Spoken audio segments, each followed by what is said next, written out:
multiplié, endommageant fortement. Différences qui sont partis en une seule ligne et bien.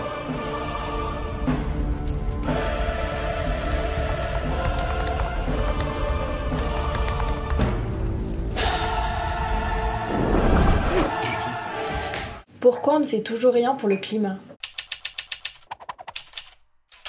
Bon, c'est chaud, on le sait tous, surtout depuis la pandémie. Ouais, 40, c'est chaud là. Les catastrophes naturelles qui s'intensifient. Ouais, c'est très chaud là. Et l'été dernier, que dis-je, le crématorium dernier. Ouais, c'est vraiment très chaud là. On le savait déjà depuis les années 90, on parlait même déjà de réchauffement climatique à la fin du 19e siècle. Je vous l'avais dit, bande de sgeg. Il nous l'avait dit.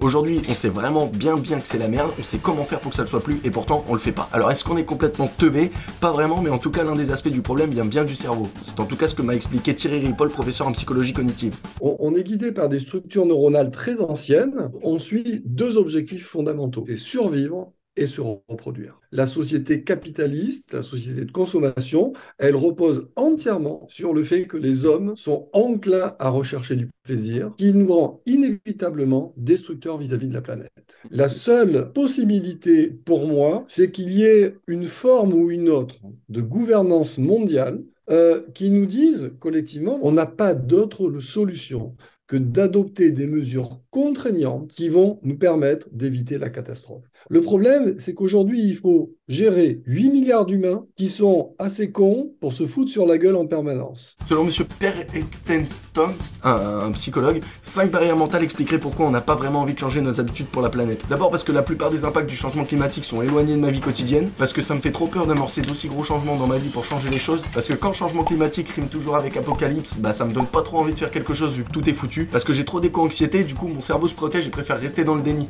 et surtout parce que j'attends toujours les autres pour agir. Moi je veux bien changer, mais si le gouvernement et les entreprises jouent pas le jeu, je le fais pas. Il n'y aura de solution que lorsque les sociétés, les États contraindront le niveau de consommation des individus.